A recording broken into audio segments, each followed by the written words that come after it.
যোৰহাট, গোলাঘাট, শিৱসাগৰ আৰু মাজুলী জিলাৰ মুঠ 100 গৰাকী ছাত্ৰ-ছাত্ৰীক নিট আৰু JEEৰ বাবে যোৰহাটত বিনামূলীয়া 2 বছৰীয়া কোচিংৰ সুবিধা আগবঢ়াইছে অসম চৰকাৰৰ ৰাজ্যিক যুৱ আয়োগে। বেচৰকাৰী সংগঠন CSLRৰ দ্বাৰা কৰা হ'ব এই কোচিং। আৰ্থিকভাৱে পিছপৰা মেধা ছাত্ৰ-ছাত্ৰীসকলে এই কোচিংৰ বাবে অগ্ৰাধিকাৰ পাব। আগন্তুক 18 আগষ্টৰ পৰা ইয়াৰ বাবে আবেদন কৰিব। শুকুৰবাৰে যোৰহাট প্ৰেছ ক্লাবত আয়োজন কৰা এক সংবাদমেলত এই কথা সদৰি কৰে। সংবাদমেলত ৰাজ্যিক যুৱ আয়োগৰ হৈ অংকিতা দত্ত আৰু বেচৰকাৰী সংগঠন CSLRৰ প্ৰকল্প সঞ্চালক সুকন্যা ভৰদ্বাজ উপস্থিত থাকে।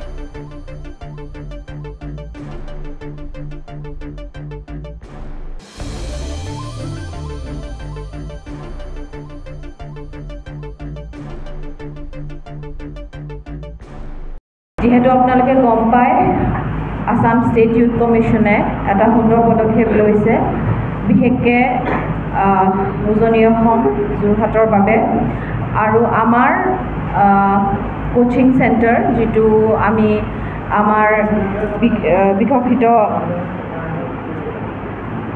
বিকশিত জীৱন পৰিকল্পনা যিটো স্কিম লৈছোঁ আসাম ষ্টেট ইউথ কমিশ্যনে অসম চৰকাৰৰ লগত মিলি পেলাই, সেই স্কিমটোৰ জৰিয়তে 18 আগষ্টত এটা পৰীক্ষা হ'ব, য'ত এই পৰীক্ষাত 100জন ল'ৰা-ছোৱালীয়ে পৰীক্ষা দিব। তাৰ ভিতৰৰ পৰা 100জন ল'ৰা-ছোৱালীক 100টা ছিটত ইঞ্জিনিয়াৰিং 50টা আৰু মেডিকেল 50, ইঞ্জিনিয়াৰিং 50, মেডিকেল 50টা ল'ৰা-ছোৱালীক কোচিং দিয়া হ'ব থ্ৰু CSRL এটা খুব ফেমাছ ভাল কোচিং চেণ্টাৰ হয় ফৰ ইঞ্জিনিয়াৰিং এণ্ড মেডিকেল। তেওঁলোকৰ জৰিয়তে কোচিং দিয়া হ'ব এই 50 গৰাকী মেডিকেল আৰু 50 গৰাকী ইঞ্জিনিয়াৰিং ষ্টুডেণ্টছক। আৰু এই গোটেই খৰচখিনি অসম চৰকাৰে আমাৰ যিটো আয়োগ হয় আসাম ষ্টেট ইউথ কমিশ্যন, এওঁলোকৰ জৰিয়তে এইখিনি কৰা হ'ব।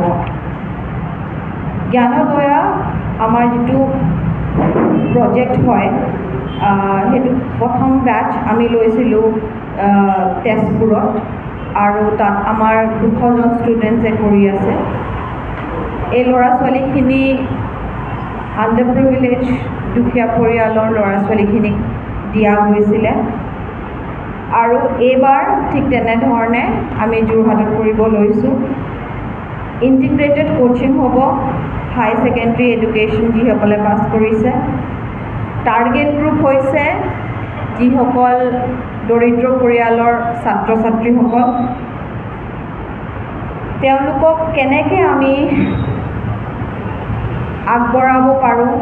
ইণ্টেলিজেণ্ট ষ্টুডেণ্টছ হয়, পৰীক্ষা ভাল কৰিছে, কিন্তু ঘৰত অসুবিধাৰ বাবে হায়াৰ এডুকেশ্যন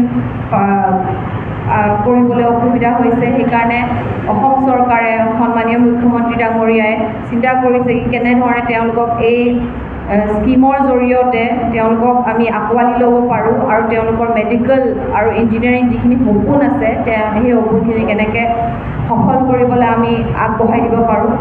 আৰু সেইবাবে আসাম ষ্টেট ইউথ কমিশ্যনৰ জৰিয়তে আমি তেওঁলোকক ফ্ৰী কোচিং দিবলৈ সক্ষম হ'ব পাৰোঁ।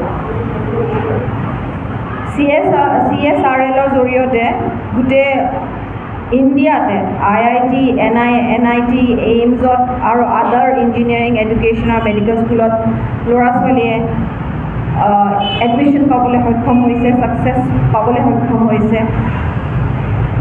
মূল 4টা কথা আমি গম পাব লাগে যোৰহাটৰ বিষয়ে। ল'ৰা-ছোৱালীখিনিৰ কাৰণে পৰীক্ষাটো 18 আগষ্টত হ'ব। যিসকলে 10th পাছ কৰিছে, CBSEও হ'ব পাৰে বা সেৱা বৰ্ডৰো হ'ব পাৰে, তেখেতলোকে সেই পৰীক্ষাটো দিবলৈ এলিজিবল হ'ব। ল'ৰা-ছোৱালীখিনি যোৰহাট, গোলাঘাট, শিৱসাগৰ আৰু মাজুলী এই 4খন জিলাৰ ল'ৰা-ছোৱালী তেখেতলোক হ'ব পাৰে। 2 বছৰৰ ফ্ৰী বিনামূলীয়া integrated non residential coaching programme হ'ব। তেওঁলোকৰ ইউনিফৰ্ম, বুকছ তেওঁলোকৰ দিয়া হ'ব আৰু তেওঁলোকক ফ্ৰী কোচিং দিয়া হ'ব। এটা মোবাইল নম্বৰ দিয়া গৈছে 074282420104। এই নম্বৰটো তেখেতলোকে কণ্টেক্ট কৰিব পাৰিব যিকোনো কুৱেৰিজৰ কাৰণে। আৰু আমি এনেধৰণে ভৱিষ্যতৰ দিনত ল'ৰা ছোৱালীসকলক কেনেধৰণে আগবঢ়াব পাৰোঁ আমি চেষ্টা কৰিম। আপোনালোকক জনাই আমি অত্যন্ত সুখী যে কেইদিনমানৰ আগতে যিটো নিটৰ ৰিজাল্ট ঘোষণা কৰা হৈছিলে, আমি ডিব্ৰুগড় গৈছিলোঁ। আমাৰ সতীৰ্থ ভাস্কৰে আপোনালোকক কৈছে বহুতখিনি ছাত্ৰই এইমছ ক্লিয়াৰ কৰিছে। সন্মানীয় মুখ্যমন্ত্ৰী হিমন্ত বিশ্ব শৰ্মা ডাঙৰীয়া আহিছিলে। তেখেতে এলেনৰ ছাত্ৰ ছাত্ৰীসকলক যিসকলে ফ্ৰী কোচিং পাইছিলে ডিব্ৰুগড়ত, তেখেতলোকক সম্বৰ্ধনা জনাইছিলে। ধেমাজিৰ পৰা আহিছিলে বহুত ষ্টুডেণ্টছে, সৰু সৰু ঘৰৰ পৰা আহি তেখেতলোকে ক্ৰেক কৰিছে। তেখেতলোকক সম্বৰ্ধনা জনাইছে। যথেষ্ট এনথুজিয়াষ্টিক এনভাইৰনমেণ্ট আছিলে সেইদিনাখন। আৰু আমি দেখা পাইছিলোঁ বহুত দুখীয়া ঘৰৰ পৰা ল'ৰা ছোৱালী আহি পেলাই বেনিফিট পাইছিলে।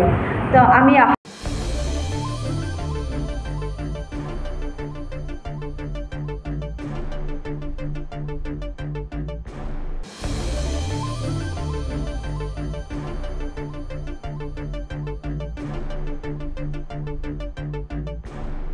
News desk report, Democratic Assam.